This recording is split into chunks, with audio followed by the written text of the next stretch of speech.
नमस्कार, आप सुन रहे हैं अपना रेडियो 96.9 एफएम। मैं हूं कविता। प्रोग्राम का नाम है अपनी सेहत। दोस्तों, जिंदगी में सेहत से बढ़कर कुछ भी नहीं होता, लेकिन जब अचानक किसी के जीवन में कैंसर जैसा शब्द दस्तक देता है तो मानो पूरी दुनिया ठहर सी जाती है। डर, घबराहट, अनिश्चितता और ढेर सारे सवाल। क्या मैं बचूंगा? क्या मैं नहीं बचूंगा? दोस्तों, कभी ऐसा भी समय था जब कैंसर को एक लाइलाज बीमारी की तरह देखा जाता था, लेकिन आज विज्ञान ने इस सोच को पूरी तरह से बदल दिया है। आज हमारे पास उम्मीद, तकनीक और सटीक इलाज है, और इसी नई सोच का नाम है प्रिसिजन ऑन्कोलॉजी। यानी हर मरीज के लिए अलग, उसकी बीमारी के अनुसार उसके शरीर और जीन की बनावट को समझकर तैयार किया गया इलाज। अब ये क्या है, ये कैसे होता है, इसके लिए विस्तार से आज समझेंगे प्रिसिजन ऑन्कोलॉजी को, जिसके लिए आज हमारे साथ स्टूडियो में मौजूद रहेंगे doctor Amit Verma, molecular oncologist. Doctor Amit को इस फील्ड में तकरीबन 20 साल का अनुभव प्राप्त है। 2 बार डॉक्टर पद्मश्री के लिए नॉमिनेट हुए हैं। इसके साथ साथ एम्स के गोल्ड मेडलिस्ट हैं। डॉक्टर अमित ने अमेरिका के प्रख्यात कैंसर हॉस्पिटल MD एंडरसन से अपनी शिक्षा प्राप्त की है। डॉक्टर अमित को USA में भी बहुत ज्यादा अनुभव प्राप्त है, लेकिन खास यहाँ पर इंडिया में इनको बुलाया गया और इनके जो अनुभव है आज यहाँ के जो कैंसर पेशेंट हैं उनके बहुत काम आ रहे हैं। चलिए थोड़ा और जान लेते हैं डॉक्टर अमित को आज। धन्यवाद Kavita ji for the introduction. और हम लोग इस टेक्नोलॉजी की हम जो बात कर रहे हैं, प्रिसिजन ऑन्कोलॉजी, ये ऑलमोस्ट 1.5 डिकेड्स ओल्ड टेक्नोलॉजी है और वेरी रीसेंट टेक्नोलॉजी है जो हम लोग कैंसर में यूज़ करते हैं। और इसकी जो फर्स्ट एक्सपोजर मेरे को रहा वो US में रहा, MD एंडरसन कैंसर सेंटर में, जहाँ पे हम लोगों ने जीनोमिक लेवल पे कैंसर को समझा और वहाँ से हमने समझा कि कैंसर को डिफरेंट तरीके से इलाज किया जा सकता है। और हम लोग जब इंडिया आए तो ये गैप देखा और आज सिचुएशन ये है कि हर कैंसर पेशेंट की ये आवश्यकता है।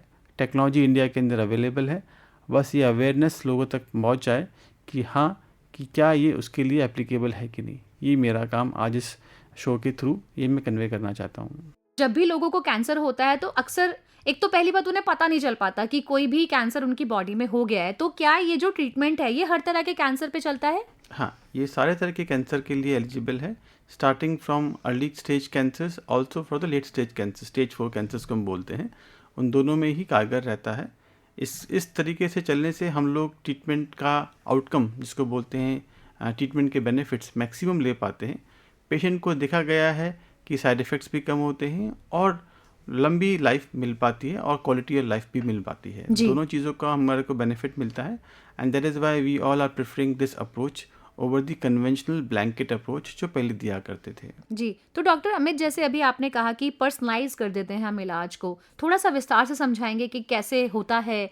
अगर कोई मरीज आपके पास आया तो वो पहले स्टेप से लेकर आखिरी स्टेप तक वो क्या है?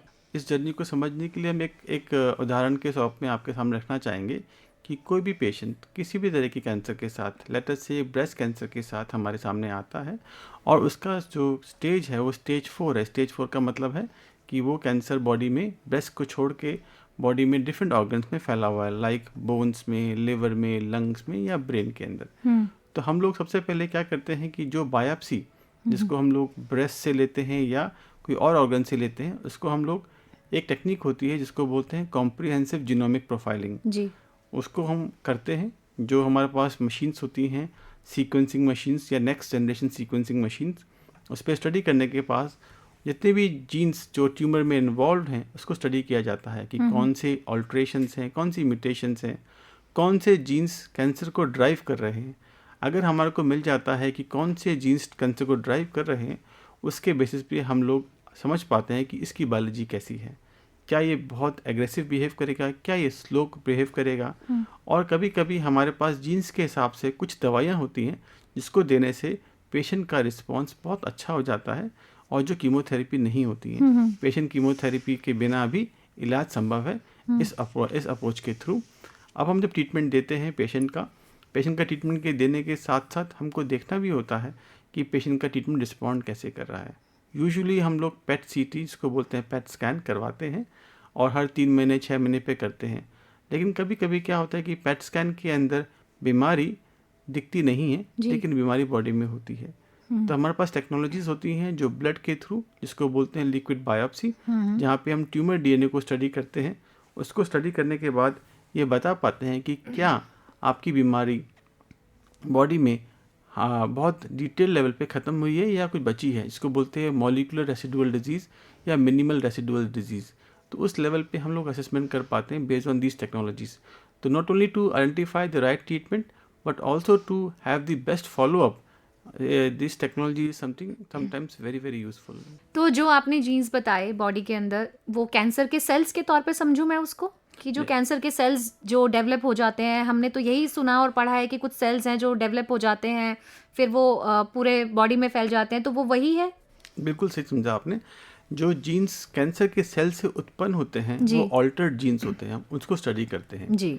लेकिन हमारी बॉडी के अंदर सारे तरह के जीन्स सेम होते हैं, लेकिन कैंसर के अंदर वही जीन्स जो कॉमन होते हैं उसमें थोड़ी सी तब्दीली आ जाती है, इसको बोलते हैं म्यूटेशंस। हम उसी को स्टडी करके इस चीज़ को समझने की कोशिश करते हैं कि कैंसर कैसे बिहेव करेगा।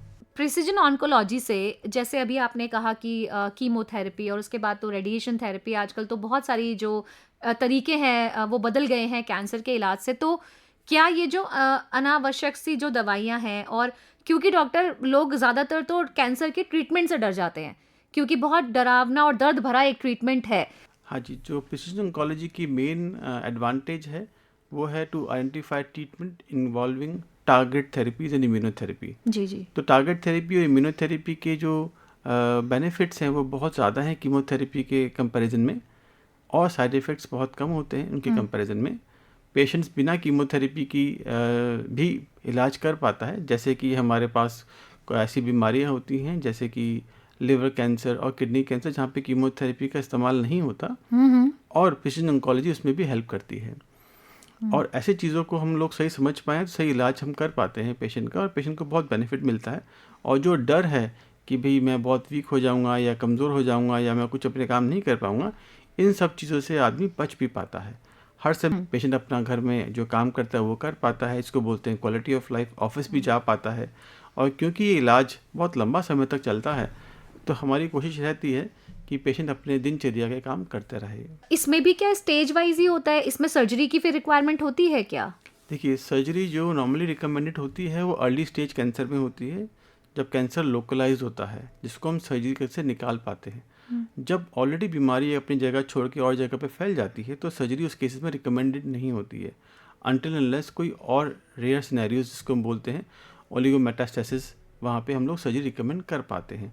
लेकिन मेजॉरिटी केसेस के अंदर लोकलाइज डिजीज़ के अंदर ही सर्जरी रिकमेंडेड है, स्टेज 4 में सर्जरी रिकमेंडेड नहीं होती है। तो आपने जो आपने स्टेज 4 बताया, स्टेज 3 बताया, ये वो स्टेजेस हैं जिसमें लोग अक्सर समय की, क्योंकि मैंने सुना है कि समय बहुत इंपॉर्टेंट है कैंसर जैसे ट्रीटमेंट में। तो डॉक्टर, ये जो 3rd और 4th स्टेज के कैंसर में आपके पास जब पेशेंट आते हैं तो उनका फिर क्या रिजल्ट रहता है? देखिए, हमारे पास जो पेशेंट्स आते हैं यूजुअली लेट स्टेज में ही आते हैं, और वहाँ पे हमने देखा है कि जो रिज़ल्ट्स हैं वो बहुत फेवरेबल हैं।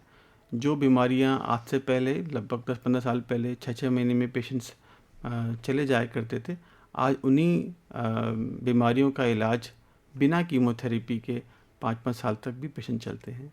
तो इसमें इतना बड़ा एक इम्प्रूवमेंट आया है, जैसे कि लंग कैंसर के अंदर, जैसे मैंने आपको एग्जांपल दिया, ये लंग कैंसर के लिए एप्लीकेबल है।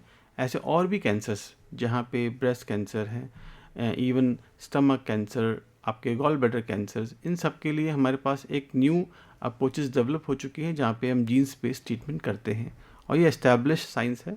ये इंडिया में और अब्रॉड हर जगह पे ये अप्लाई हो रही है। जी। अवधि को कम कर देती है क्या इलाज की, duration of treatment technology?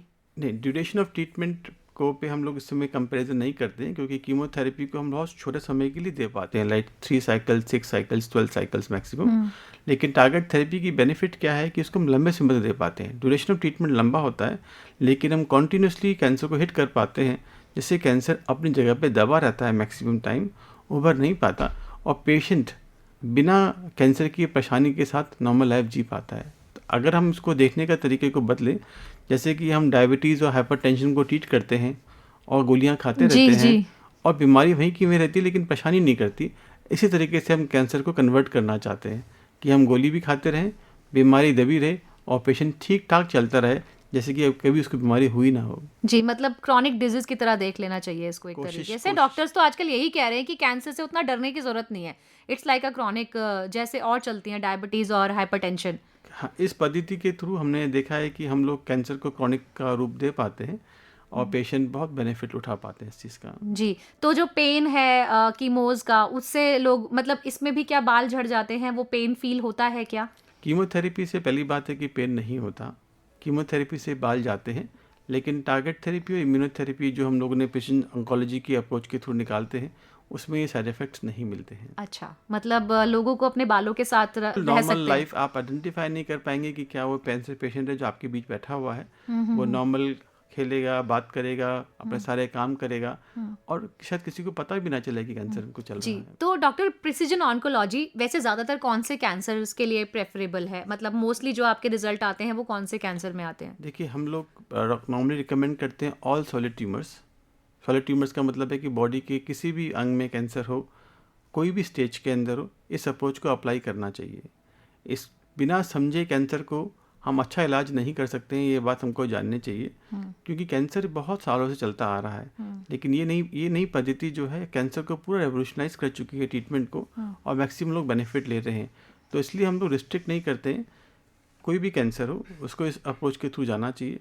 Specially rare cancers जिसके बारे में हमारी जो कन्वेंशनल थेरेपीज़ हैं वो बहुत स्ट्रांग नहीं है, या कैंसर बहुत तेज़ी से ग्रो कर रहा हो, जिसकी स्पीड हम लोग सोचते हैं कि ये चीज़ इतनी जल्दी ग्रो नहीं करना चाहिए और ग्रो कर रहा हो, उस केस के अंदर इन चीज़ों को इस्तेमाल ज़रूर करना चाहिए। जी, तो जब कैंसर की बात हो ही रही है डॉक्टर, और बहुत तरह के कैंसर्स का आपने अभी नाम लिया, तो अब आप ये बता दीजिए कि यदि किसी व्यक्ति को कैंसर जैसे लक्षण हो रहे हैं, तो वो क्या सिम्पटम्स होते हैं जिससे लोगों को समझ जाना चाहिए कि अब तो हमें डॉक्टर के पास चले जाना चाहिए? देखिए, सबसे पहली बात है कि हम जानें कि कैंसर एक ओल्ड एज बीमारी है, और ओल्ड एज का मतलब हम लोग एक कट ऑफ क्राइटेरिया मान के चलें कि 50 साल के ऊपर हम लोगों को संभावना बढ़ना शुरू हो जाती है, और लगभग हम 10 साल पहले से ही कैंसर स्क्रीनिंग शुरू कर देते हैं। लेकिन अगर हम लोग थोड़े जागरूक हों, जिसको हम अवेयरनेस बोल रहे हैं, कैंसर अवेयरनेस, उसके अंदर हमको बहुत सिम्टम्स पे ध्यान देना ज़रूरी है।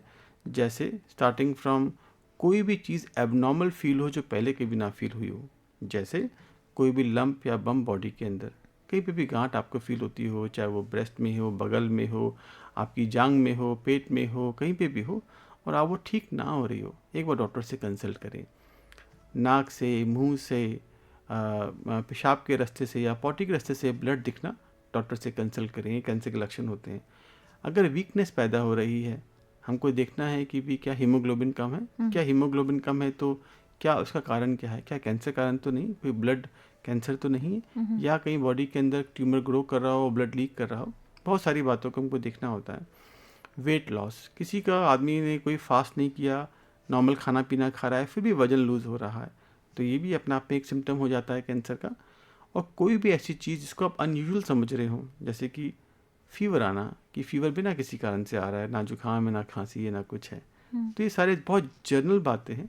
तो बहुत सिंपल तरीके से अगर देखें, कोई भी चीज़ आपके नॉर्मल लाइफ में चल रही थी और अचानक से कुछ ऐसी चीज़ डेवलप हुई हो जिसको 3 से 4 हफ्ते लग गए और ठीक ना हो रही हो, एक बार डॉक्टर के पास जाके कैंसर का ज़रूर रूल आउट करवाएं, specially when you are above the age of 50। Okay. That is more important. Young लोगों के लिए हम लोग परेशान नहीं होते बहुत ज़्यादा, अनटिल एंड अनलेस उनके फैमिली में कैंसर चल रहा है, इसको बोलते हैं स्ट्रॉन्ग फैमिली हिस्ट्री। वहाँ पे हमारे को बाकी सिम्टम्स को भी बहुत कॉशियसली देखना होता है। दो यंग एज में कैंसर कम होता है, लेकिन जब फैमिली हिस्ट्री स्ट्रांग होती है तो यंग एज में कैंसर आ जाते हैं। यंग एज की आपने बात की है, तो सर जिस तरह के आजकल हम एनवायरनमेंट में जी रहे हैं, आप देख रहे हैं दिल्ली एनसीआर में तो पॉल्यूशन जो है वो चरम सीमा पे पहुंचा हुआ है, तो क्या हमारे शरीर में जो बीमारियां, कैंसर जैसी बीमारियों में, क्या ये फैक्टर भी रहता है कि हम किस आबो हवा में रह रहे हैं, कहाँ हम रह रहे हैं? कैंसर बहुत मल्टीफैक्टोरियल डिजीज़ है, जहाँ पे एनवायरनमेंट बहुत बड़ा रोल प्ले करता है। एनवायरनमेंट एंड लाइफस्टाइल, ये दोनों चीज़ें बड़ी ही कंट्रीब्यूट करती हैं हमारे ऑनगोइंग प्रोसेस के अंदर। और अगर हम बहुत बारीक से समझे, सिंस द चाइल्डहुड एक्चुअली, और since the birth I would say, कि बॉडी में कैंसर की संभावना हमेशा रहती है। डेली बेसिस पे हमारे नॉर्मल सेल्स कैंसर सेल में बदल रहे होते हैं, लेकिन वो साथ साथ ठीक भी हो रहे होते हैं। लेकिन जब हमारे साथ ये बहुत सारे इंसल्ट्स जिसको हम बोलेंगे एनवायरमेंटल इंसल्ट्स या लाइफस्टाइल के जो मॉडिफिकेशन, जहाँ पे स्मोकिंग, अल्कोहल हम लोग बहुत सेवन करते हैं, ये इसकी फ्रीक्वेंसी जब बढ़ जाती है तो कभी कभी ये हीलिंग जो प्रोसेस है, इसको रिकवरी हम बोल रहे हैं, वो नहीं हो पाती और कैंसर में तब्दील हो जाता है। तो ये हर चीज़ स्मॉल स्मॉल कंट्रीब्यूशन करता है। ऐसा नहीं है कि इसके होने से कैंसर होगा ही, लेकिन किसी को कैंसर की संभावना अगर लेटर से 10% है तो इनके होने से वो बढ़ के 15%, 20% हो सकती है। और सर, स्ट्रेस के बारे में क्या कहना है, तनाव के बारे में क्या कहना है, क्योंकि वो भी तो हमारी रोग प्रतिरोधक क्षमता को कमी कर देता है। बिल्कुल, आपने बिल्कुल सही चीज़ बात पूछी कि आज के ज़माने में हम लोग जो स्ट्रेस्ड आउट रहते हैं, नींद पूरी नहीं कर पाते हैं, खान पान पे ध्यान नहीं दे पाते, इन सब के मिश्रण से कैंसर की संभावना बढ़ रही है। और आप ये लोग तो जानते हैं कि कैंसर से ओबेसिटी का काफ़ी अच्छा रिलेशनशिप है, और ओबेसिटी के साथ साथ स्ट्रेस से जो हमारे इम्यून सिस्टम जो वीक होता है, ये दोनों बातें कैंसर को प्रीडिस्पोज करती हैं इन जनरल। क्या स्ट्रेस का डायरेक्ट रिलेशनशिप कैंसर के साथ है, ये अभी तक एस्टैब्लिश नहीं जी। कर पाए, लेकिन हाँ, इनडायरेक्ट एसोसिएशन ये एस्टैब्लिश हम कर पाए हैं। लेकिन हम सब लोगों को ये बोलेंगे कि स्ट्रेस फ्री लाइफ जीना, अच्छी हेल्दी लाइफ जीना बहुत ज़रूरी है कैंसर से बचने के लिए। जी डॉक्टर, आम लोगों में अक्सर ये सोच पाई जाती है कि कभी भी कोई भी न्यू टेक्नोलॉजी जब लॉन्च होती है तो बहुत महंगी होती है। अब ज़रा इस इलाज के बारे में हमें कॉस्ट के बारे में बताइए कि जैसे हमने तो सुना है कि अगर यदि किसी के घर में कैंसर किसी पेशेंट को हो जाता है तो दो तरह से लोग प्रभावित होते हैं, एक तो वो जो पेशेंट है और एक जो उसकी फैमिली है वो भी। तो फाइनेंशियल बहुत बड़ा एक रोल इसमें होता है, इसके बारे में थोड़ी जानकारी दीजिए। देख, ये आपने बहुत इम्पोर्टेंट सवाल पूछा। और अगर मैं आपको बोलूँ, कैंसर का इलाज एक जर्नी है अपने आप में, और पेशेंट की इनिशियल ट्रीटमेंट और कैंसर के वापस आना, पेशेंट का मल्टीपल हॉस्पिटल एडमिशन होना, कॉम्प्लिकेट करना, आईसीयू में जाना, और लास्ट के दिनों में पेन मैनेजमेंट करना, ये बहुत लंबी जर्नी में बहुत पैसे खर्च होते हैं। अगर आप इसी चीज़ को एक नए पर्सपेक्टिव में समझें कि अगर हम सही इलाज सही समय पे कर लें, शायद पेशेंट को बार बार हॉस्पिटल ना जाना पड़े, बार बार इलाज की ज़रूरत ना पड़े, और इतने हम पैसे की जो परेशानी झेल रहे हैं शायद कम पड़े। जैसे जैसे पद्धति हमारी ये बढ़ रही है और हम लोग सीख रहे हैं, ये बहुत ज़्यादा सस्ती होती जा रही है। आज से पहले कुछ ऐसे स्पेशल टेस्ट जो लाखों रुपए में होते थे, अब वो हज़ारों रुपए में होते हैं। जो दवाइयाँ पहले हम लोग को अमेरिका से मिला करती थी, आज वो इंडिया में बनना शुरू हो गई हैं। अगर मैं कंपैरिजन करूँ, जो ट्रीटमेंट प्रिसीजन ऑन्कोलॉजी का लाखों में हुआ करता था, आज वो हज़ारों में पॉसिबल है। शायद ये कीमोथेरेपी से भी सस्ता होता है कुछ सिचुएशन पे, और ज़्यादा बेनिफिशियल है। हमारे को सिर्फ ये देखना है कि कौन सा पेशेंट सही इलाज के लिए एलिजिबल है। जी डॉक्टर, आपके अनुभव से एक चीज़ जानना चाहूँगी, क्या एक एलिट क्लास की बीमारी है या जो ग्रामीण क्षेत्र के लोग भी हैं, क्या वो भी इससे प्रभावित होते हैं? ये बहुत इंपॉर्टेंट सवाल है और बहुत ही रेलिवेंट सवाल है कि ये देखा गया है कि डिफरेंट वर्ग में, सोशो इकोनॉमिक स्टेटस वर्ग के अंदर डिफरेंट कैंसर्स प्रिवेल करता है। उसमें बहुत सारे फैक्टर्स, एनवायरमेंटल और सोशल फैक्टर्स इन्वॉल्व हो जाते हैं। जैसे कि हमने देखा है कि जो लोअर सोशल इकोनॉमिक स्टेटस के अंदर सर्वाइकल कैंसर जो वुमेन में बहुत देखा गया है, वो ज़्यादा देखने को मिलता है। और जो आपके लाइफस्टाइल, जहाँ पे लोग बाग टाइम से बच्चा नहीं करते हैं या लैक्टेशन नहीं करते, उन लोगों को ब्रेस्ट कैंसर ज़्यादा देखा गया है, जो एलिट क्लास में देखा जाता है। तो ऐसा नहीं है कि हम लोग कैंसर से कोई वंचित है, लेकिन कुछ ना कुछ ऐसे फैक्टर्स हैं जो उनको कंट्रीब्यूट करते हैं, और हर एक के लिए अलग अलग फैक्टर्स इन्वॉल्व हो जाते हैं। तो ये एक, और जिस जगह पे हम लोग रहते हैं उसका बहुत बड़ा रोल प्ले करता है कि जैसे कि गैंजेस बेल्ट के अंदर गॉल ब्लैडर कैंसर की संभावनाएं ज़्यादा हैं। इस तरीके से हमारे इंडियन में डिफरेंट स्टेट्स में डिफरेंट कैंसर की संभावनाएं बढ़ती हैं। तो ये बहुत सारे फैक्टर्स हैं। हम कैंसर को जनरलाइज ना समझें, जिस जगह पे आप रह रहे हैं उस एरिया में कौन से कैंसर ज़्यादा कॉमन है, आप उस चीज़ के लिए ज़्यादा प्रिडिस्पोज्ड हैं। तो ये जो लाभ है इस प्रिसिजन ऑन्कोलॉजी का, ये गांव देहात के जो मध्यम वर्ग के लोग हैं वो भी ले पाएंगे क्या? उनके बजट में होगा? बिल्कुल बिल्कुल ले पाएंगे। आजकल ये बहुत चीज़ें, आपकी जो हमारी आयुष्मान भारत स्कीम जो चल रही है, उसके अंदर ये बहुत तरह की सर्विसेज अवेलेबल हैं, और अगर पेशेंट एलिजिबल हैं तो उस सर्विसेज को अवेल कर सकते हैं, और हो सकता है कि पेशेंट को अपनी जेब से एक पैसा भी खर्च ना करना पड़े। जी, अब मैं जानूंगी डॉक्टर की भूमिका, कि अगर किसी मरीज को कैंसर होता है तो उसमें डॉक्टर कितना बड़ा रोल प्ले करते हैं? देखिए, डॉक्टर का रोल बहुत बड़ा है, सिर्फ डायग्नोसिस और ट्रीटमेंट तक ही सीमित नहीं होता। कैंसर एक बहुत बड़ी जर्नी है, और बहुत दुख भरी जर्नी है, जहाँ पे पेशेंट की फैमिली और उनके यहाँ तक कि यार दोस्त भी इन्वॉल्व हो जाते हैं। तो ये इमोशनल जर्नी है।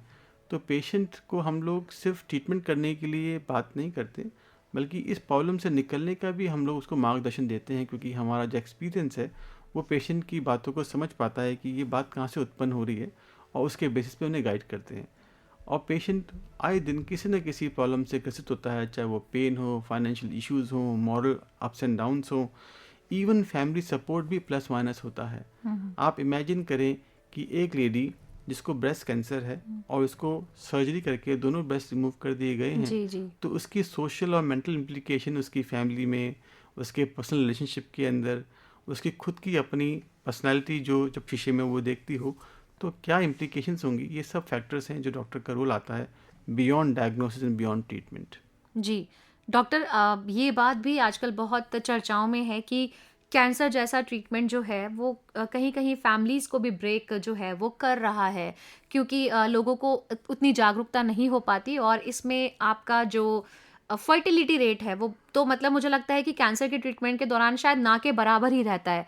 तो क्या प्रिसिजन ऑन्कोलॉजी में भी ऐसा ही रहता है? अगर किसी को यंग एज में कैंसर हो जाए तो फर्टिलिटी के चांसेस क्या है, क्योंकि फैमिली बाद में बना सकता है क्या कोई व्यक्ति? हाँ जी, तो कुछ कैंसर्स ऐसे होते हैं जिसको हम बोलते हैं स्पोरेडिक कैंसर्स, और कुछ कैंसर्स होते हैं जिसको बोलते हैं हेरिडिटरी कैंसर्स। तो अगर किसी को कैंसर होता है, क्या वो नेक्स्ट जनरेशन को पास करेगा या नहीं करेगा, ये सवाल बहुत इंपॉर्टेंट होता है। तो अगर वो स्पोरेडिक कैंसर है तो जब वो ठीक हो जाता है, तो अगर अपनी फैमिली प्लान करता है तो हमको चिंता करने की आवश्यकता नहीं होती कि अपने बच्चों को कैंसर पास करेगा। लेकिन हेरिडिटरी कैंसर के अंदर देखा जाता है आमतौर पे कि 50% चांसेस होते हैं कि जो उनके बच्चे होंगे उनको कैंसर की संभावना बढ़ जाएगी। लेकिन विद दिस टेक्नोलॉजी हमको आइडेंटिफाई कर पाते हैं कि कौन सा कैंसर क्या है। और यहाँ तक कि हम लोग अगर बचाव प्लानिंग से करते हैं तो आजकल हमारे पास जो हम टेस्ट ट्यूब बेबी बोलते हैं, इन जो हम लोग IVF बोलते हैं, उसके थ्रू हम सिलेक्ट कर सकते हैं कि कौन सा एम्ब्रियो हो जिसमें वो जेनेटिक नुक्स ना हो और ये प्रॉब्लम बच्चों में ना पास हो। तो ये चीज़ पॉसिबल है। और जहाँ तक बात यह है कि इस पद्धति से क्या हमारी फर्टिलिटी का इम्प्लीकेशंस आएगा या नहीं आएगा, पहले देखा गया था कि कीमोथेरेपी से फर्टिलिटी कम होती है जी। उसके लिए हम ट्रीटमेंट दिया करते थे। लेकिन टारगेट थेरेपी और इम्यूनोथेरेपी के साइड इफ़ेक्ट फर्टिलिटी पे नहीं होते, बहुत सेफ होती है। आदमी अपने ट्रीटमेंट ख़त्म करने के बाद अपने बच्चों की या फैमिली की प्लानिंग कर सकता है। ओके। ये सब पॉसिबल है और वो चिंताएं अब पहले के मुकाबले में बहुत कम हैं। हम लोग डिस्कशंस में सारी बातें ज़रूर रखते हैं, लेकिन इसके जो चांसेस हैं बहुत ही कम होते हैं। और जो रिलेशनशिप होता है हस्बैंड वाइफ के बीच का, वो भी नॉर्मल रहता है फिर? बिल्कुल, क्योंकि इसके अंदर जो मेजॉरिटी इम्प्लीकेशंस हैं, क्योंकि जैसे कीमोथेरेपी में बाल जाते हैं, पर्सनैलिटी में इफ़ेक्ट्स आते हैं, टारगेट थेरेपी इम्यूनोथेरेपी में ऐसी बातें नहीं होती। तो आदमी के पर्सनल रिलेशनशिप जो बहुत ज़रूरी है इस समय पे, जब सपोर्ट मैक्सिमम चाहिए, वो मेंटेन रह पाते हैं। और हम लोग कोशिश करते हैं कि जो भी काउंसलिंग है वो फैमिली में हस्बैंड वाइफ की या जो परिवारजन हैं उनकी अगर ज़रूरत तो करी जाती है। जब डॉक्टर इतने सारे केसेस देखते हैं, आपकी लाइफ में कुछ ऐसे केसेस हैं जो आप कभी नहीं भूले, या कुछ ऐसी स्टोरी जो आप शेयर करना चाहें हमारे लिसनर्स के साथ? ऐसी बहुत सारी स्टोरीज़ हैं जिसको हम याद करते हैं, जो हमारे से बहुत दिल से जुड़े हुए हैं।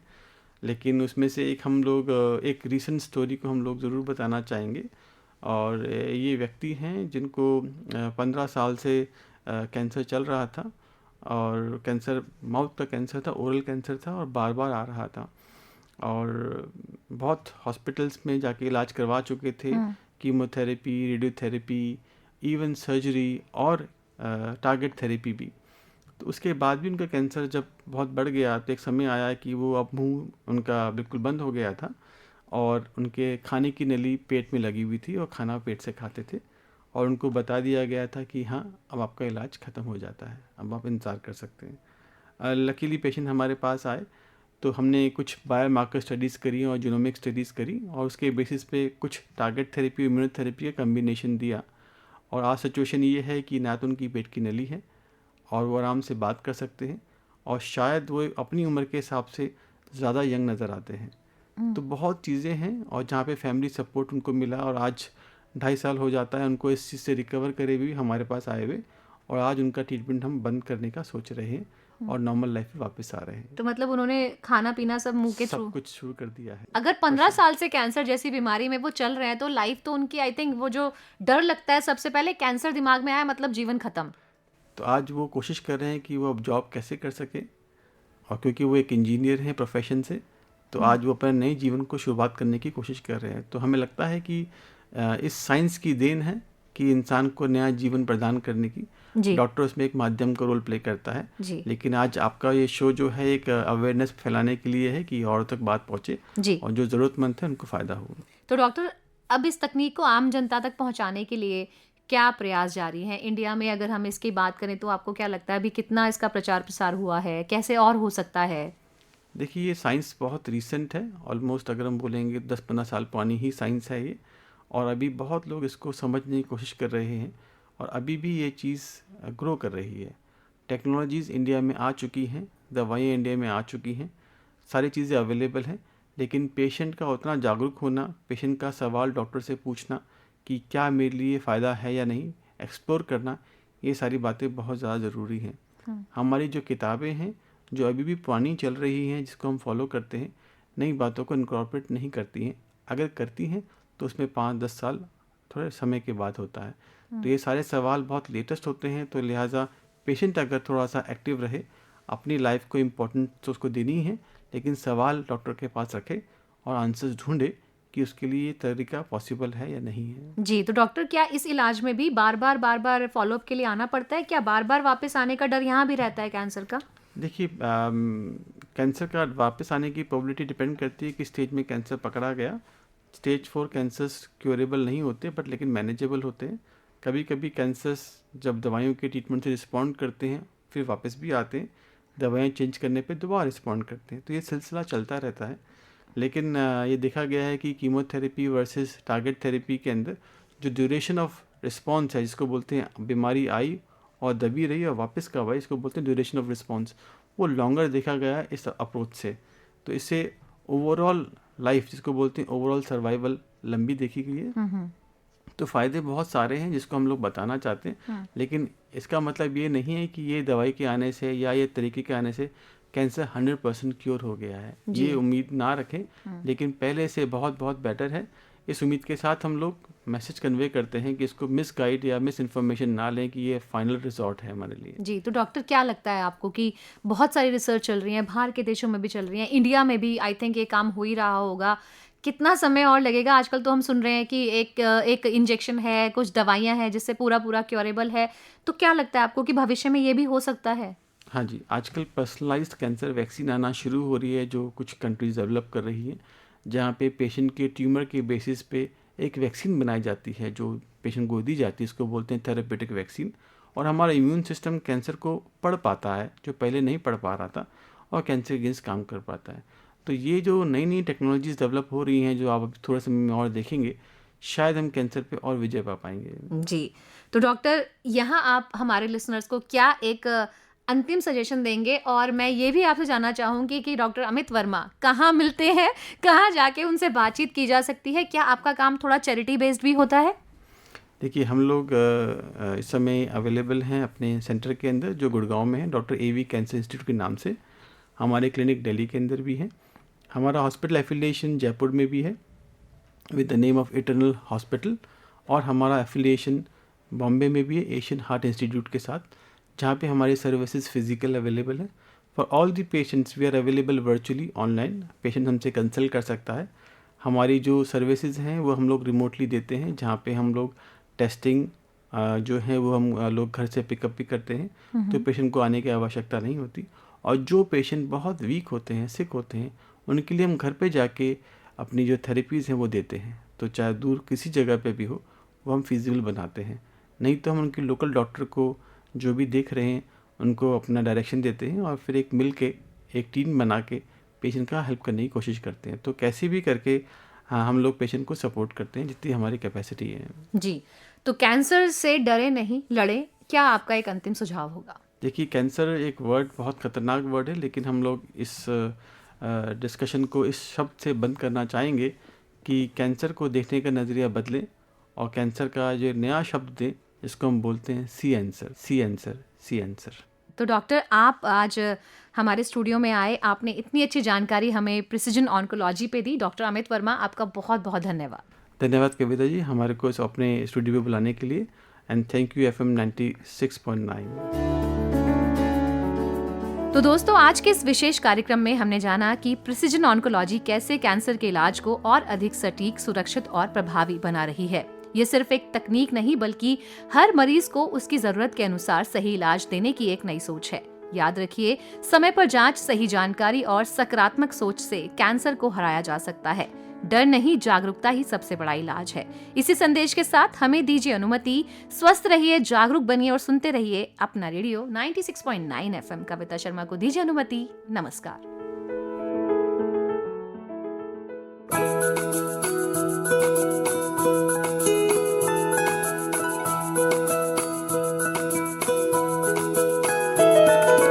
मेरी ख्वाहिशें, मेरे अरमान, मेरा बस यही सपना, जिंदगी में हर कोई समझे हम सफर मुझे अपना, अपना, बस अपना।